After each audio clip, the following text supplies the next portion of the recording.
jigéenu Sénégal njaay yéen a ngeen gàcce nga laama la leen di njukkale ndax yéen a ngi liggéey bu baax a baax di dimbali seeni askan ndax xam ngeen léegi ne jamono changé na fu góor taxaw jigéen taxaw na fa ndax yéen a ngi liggéey bu baax a baax di dimbali seeni askan ma ne dëgg la ma ne dëgg la waaw waaw ndax dafa di li ma gis yaay man dund ko ndax yéen a ngi liggéey bu baax a baax di dimbali seeni askan jigéen Ndakaaru njaay yéen a ngi gëm ngeen seen bopp waawam yéen a ngi liggéey bu baax a baax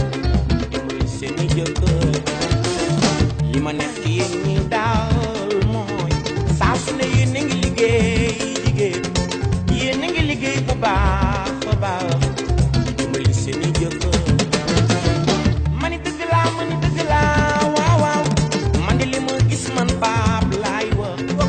yéen a ngi liggéey bu baax a baax dimbali seeni jëkkër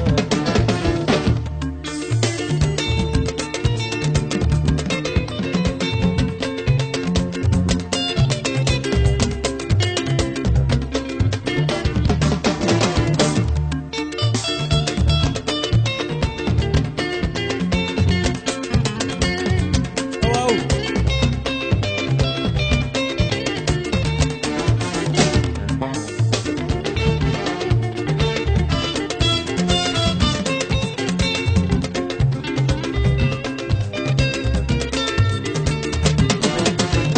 yéen jigéenu Sénégal yi nekk bitim réew daan seen doole moo leen tax a jóg képp ku mu doon ak foo mënta ne yónnee naa la ngërëm dem tukki bàyyi njaboot gannaaw metti na di xalaat njaboot suba ngoon ñaan naa bur yàlla aaral ma leen jigéenu Sénégal njaay ma ne dëgg la waaw waaw waaw ndax dafa ne li ma gis yaay man dund ko ndax yéen a ngi liggéey bu baax a baax dimbali seeni askan jigéen Sénégal njaay man fonk naa leen ñi ñu ngi tukki di dem di ñëw ñi di jaay ci marché yi ñi ne ci bureau yi ngir teral seen jëkkër li góor daan def benn léegi jigéen ñaa ngi koy def ñaar am ngeen gàcce nga la ma jigéen ñi réew mi mani dëgg laa waaw waaw man di li ma gis man faab laay wax yéen a ngi liggéey bu baax a baax di dimbali seeni jëkkër ma ne dëgg la waaw waaw waaw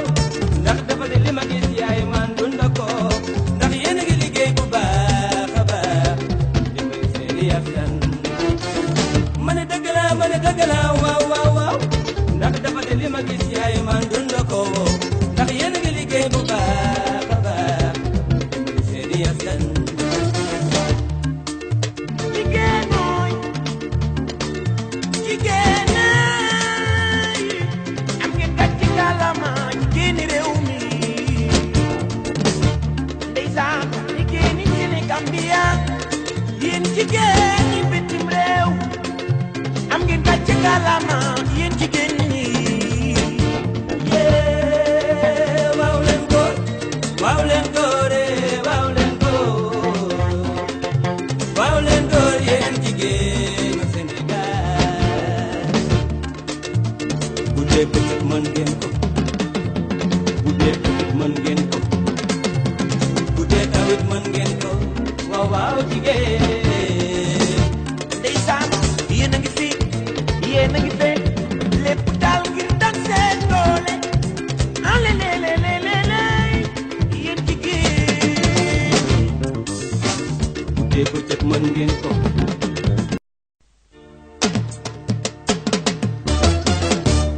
jigéenu Sénégal njaay yéen a ngeen gàcce nga laama la leen di njukkale ndax yéen a ngi liggéey bu baax a baax di dimbali seeni askan ndax xam ngeen léegi ne jamono changé na fu góor taxaw jigéen taxaw na fa ndax yéen a ngi liggéey bu baax a baax di dimbali seeni askan ma ne dëgg la waaw waaw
Gambia yéen jigéen ñi bitim réew am ngeen gàcce ngalaama yéen jigéen ñi waaw leen góor waaw leen góore waaw leen góor waaw leen góor yéen jigéenu Sénégal bu dee bëccëg mën ngeen ko bu dee bëccëg mën ngeen ko bu dee tawit mën ngeen ko waaw waaw jigéen ndeysaan yéen a ngi fi yéen a ngi fee lépp daal ngir daan seen doole yéen jigéen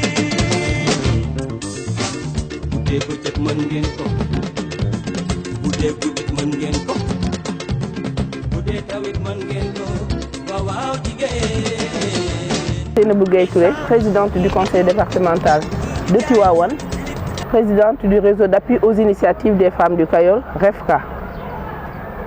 Merci beaucoup la 2STV. C'est parti, Monsieur Gustave, cette approche est partie d'une conviction que, comme le dit le proverbe chinois, vaut mieux apprendre quelqu'un à pêcher que de lui donner du poisson tous les jours. C'est la raison pour laquelle, depuis l'année dernière, nous nous sommes inscrites dans cette dynamique d'autonomiser les femmes du département de Tivaouane,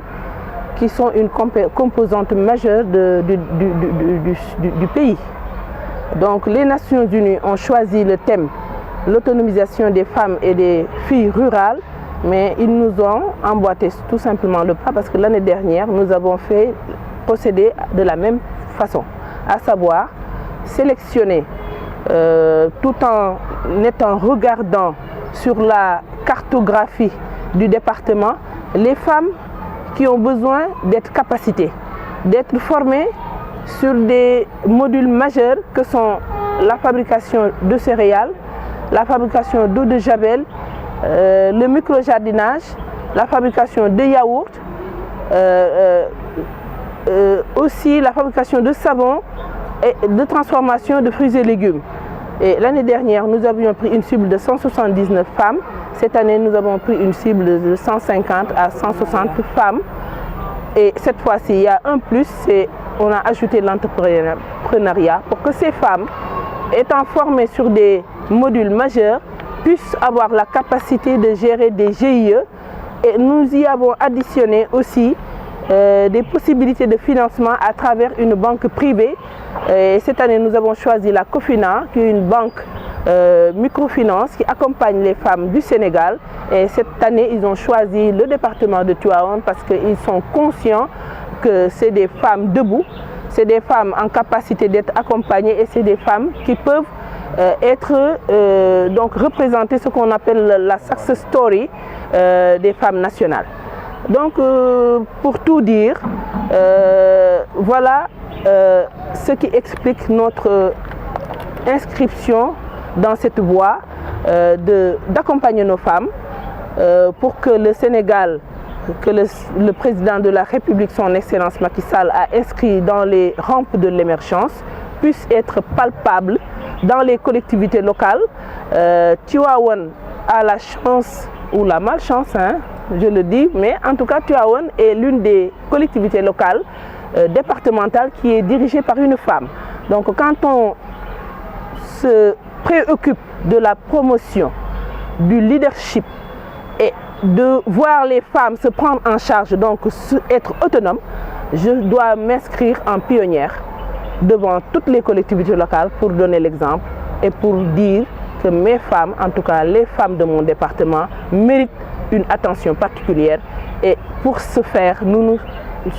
sommes accompagnés par la commission genre du département de Tivaouane avec à sa tête Madame Pendasso et les charmantes dames que vous avez vues à mes côtés, qui sont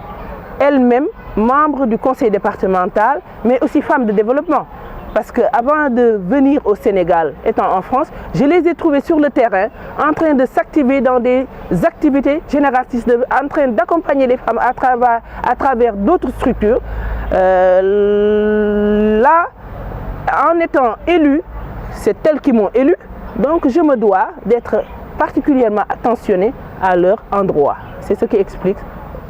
une semaine de la femme au lieu d'une journée de la femme dans le département de Tivaouane. Nous sommes une cible de 160 femmes. Au lieu de les grouper dans un seul centre, nous avons pris cette année le centre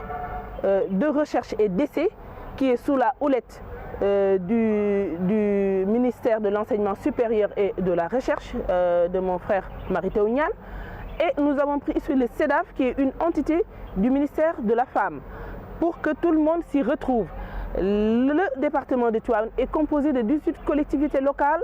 qui sont, je peux les citer, hein, si ça ne va pas être long, qui polarisent ce qu'on appelle le Cayor des profondeurs, composé de Pekes, Niakhène, Ngandiouf, Meouane, Mérina Dakhar, Thilmakha, Mbayène et Thilmakha. Donc, cool. Nous avons pensé mettre ces femmes qui sont au nombre de 50 dans le CEDAF de Ngaye pour leur diminuer aussi les problèmes de déplacement. Et les femmes qui sont autour, Taïba Ndiaye, Morolan, Mboro, Daro, Pire, Tivaouane et Ndiassane, Pambal sont venus à Tivaouane. C'est une question de gestion et de rationalisation qui nous ont poussé à procéder de cette façon. Et je pense que c'est un bon procédé parce que hier on est parti voir ces femmes-là qui ont terminé leur formation, une formation de qualité qui s'est passée dans d'excellentes conditions et elles ont toutes apprécié le geste du département, le geste du président de la République, le geste de la présidente et le geste de la cellule genre du conseil départemental que j'ai l'honneur de diriger et ça va se poursuivre parce que ce centre qui est une initiative du président de la République doit être capitalisé, doit être vulgarisé pour que les gens s'en approprient et sachent qu'on ne l'a pas fait pour les murs mais il y a un contenu digne de ce nom qu'il faut exploiter à sa juste valeur. C'est la raison pour laquelle nous sommes là aujourd'hui et demain,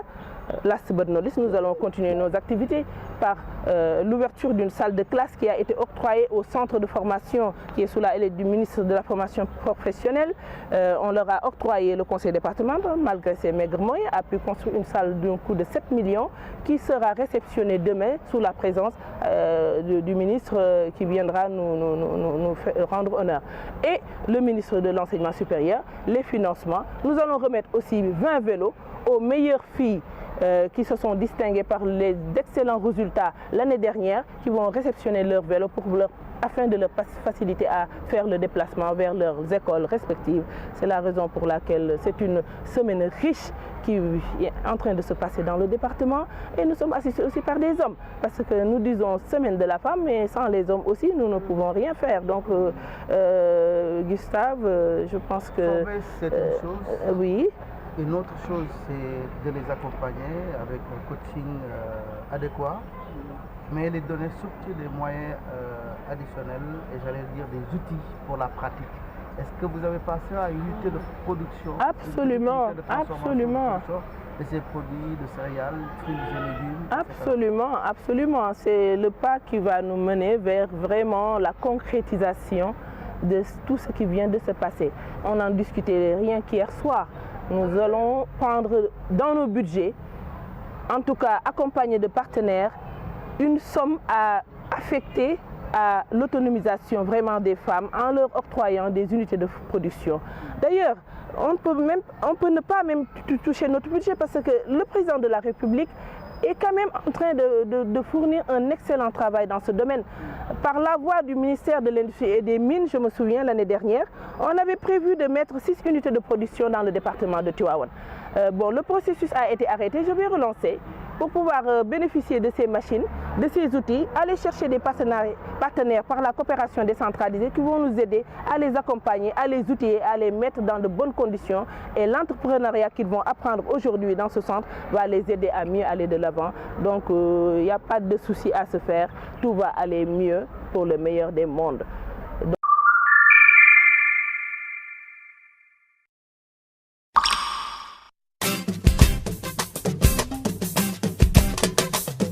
Mesdames, Messieurs, une grande première au Sénégal. Restez chez vous, ne bougez surtout pas. Ce samedi soir, Millennium Star, le leader de la génération consciente est dans la place. Philippa, c'est la classe. Réflexion. nation yéen rek la d'accord naa man bég naa kay ma wax jigéen yàlla leen teral ku leen teral di nga tekki ilaay jigéen yàlla leen sagal ku leen sagal di nga tekki. yaay yi d'accord nañu ne papa yi d'accord nañu ne Sénégal ñëpp d'accord ñëpp ñu waxtaanee. su àndee kilifaam di liggéey day xool bëtam rek man su ma toogee président de la république maa ngi ni ko jàkk rek waaw su ma ko nee jàkk rek bu loxee rek man jël naa sama mbàjj sàmm waaw moo tax tabaarkàlla ñu comprendre ni capital humain ci li ko ñor la bokk ñu comprendre ni moom comprendre na ni dis-moi quelle nation tu es je te dirai quelle jeunesse tu as je te dirai quelle nation tu seras bërki démb rek ñaari fan ci tegu ministre de la formation professionnelle et de l'artisanat recevoir na ko palais pour mettre sur pied comment vulgariser au Sénégal l'élaboration de la formation duale parce que dañoo dem ba yëg ni suñu société bi soxlaatul njàngum théorie il faut ñu jàngal xale yi métier di ko boole njàngum théorie. Le président de la République qui ne s'est pas moqué de nous, Macky ne s'est pas moqué de nous. Woo ministre de la formation professionnelle jox ko ndigal pour mu jël 17 000 jeunes à travers le Sénégal jox leen bourse ñu dem di jàngi suñuy jàng ñu leen di fay ñu jàng métier dem tari ko ci entreprise yi mais kii bu defee loolu bu xoolee dara yow fa nga nekk ci sa département say population wóolu la jox la kii doo def lu mel noonu. moo tax man bu kenn sonn man daal fu ma toogee moom maa ngi xooli bëtam rek fu mu gestoo rek ma gestu keroog ba mu ñëwee Ngaye daal ni dafa bëgg ñu valoriser dallu Ngaye muy le 22 décembre 2014 laa sol sama dàll wuti 50 millions dem andil ko artisanat Ngaye pour ñu jënd ay machines pour que dallu Ngaye mën a compétir à l'échelle internationale may sant ñi fi teew ñëpp monsieur le directeur de la formation professionnelle lii la Tiwaawan wan tey moo lay wan ni la koo xam ne nii xaaru la dem wuti moyen soo ko dimbalee mu wan la leneen lii nag defuma ko man kese dama koy faral di wax mënuma ko man kese defuma ko man kese sañuma ko man kese dama ko ànd ay gor yoo xam ni dañoo gëm seen dëkk comme man ñu may ànd ak man dar ma guddeeg bëccëg may ma fit may ma doole. Je veux parler du conseil départemental qui m'a fait confiance, qui a fait confiance à une dame. Donc damay dem ba jeex ànd ko monsieur le préfet ànd ko corps professoral bi ànd ko waa Tivaouane ànd ko presse bi ànd ko femmes yi vive les femmes, vive la journée internationale de la femme. D'accord nañu ne papa yi d'accord nañu ne Sénégal ñëpp d'accord ñëpp ngi waxtaanee Millennium Star xale yu jigéen yi góorgóorlu leen jàppandu leen waxtaan leen weccee leen seen biir dama ne ku ñeme dañ laa tee dama ne saa yi ci ne bëggee Dakar ku yéeg suuf nga jëm. toppatoo respecté jox ko yu ma moom di xeex ngir yee di liggéey ngir yee sagal ko toppatoo jigéen yàlla leen sagal ku leen sagal di nga tekki jigéen yàlla leen teral ku leen teral di nga tekki maa jigéen sargal leen jigéen ñi waaw waaw fonk naa leen jigéen ñi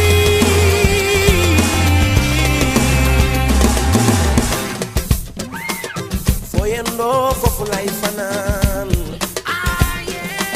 su ma duggee di la janeer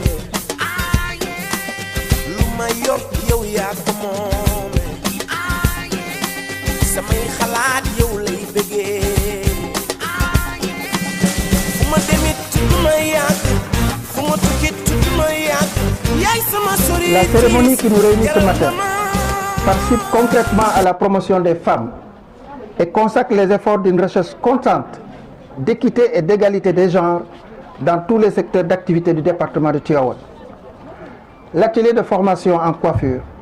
construit dans ce centre, ainsi que les formations offertes aux femmes par le conseil départemental, participent également à la prise en charge des besoins en formation de la cible femme, notamment celle en milieu rural, à la lumière de son poids économique et démographique dans le pays. En plaçant les femmes, les jeunes et le monde rural au cœur de ses priorités et en positionnant la formation professionnelle et technique comme un levier primordial de valorisation du capital humain, son Excellence M. Macky Sall, président de la République, dans sa vision déclinée en stratégie dans le plan Sénégal émergent, nous engage dans la mise en place de mesures visant notamment 1. à asseoir les mécanismes de financement adaptés à la cible femme afin de redynamiser le secteur privé. 2. à offrir des perspectives de création massive d'emplois. 3. à promouvoir les activités productrices des femmes et des jeunes. Et enfin, quatrièmement, à renforcer le développement de nos terroirs.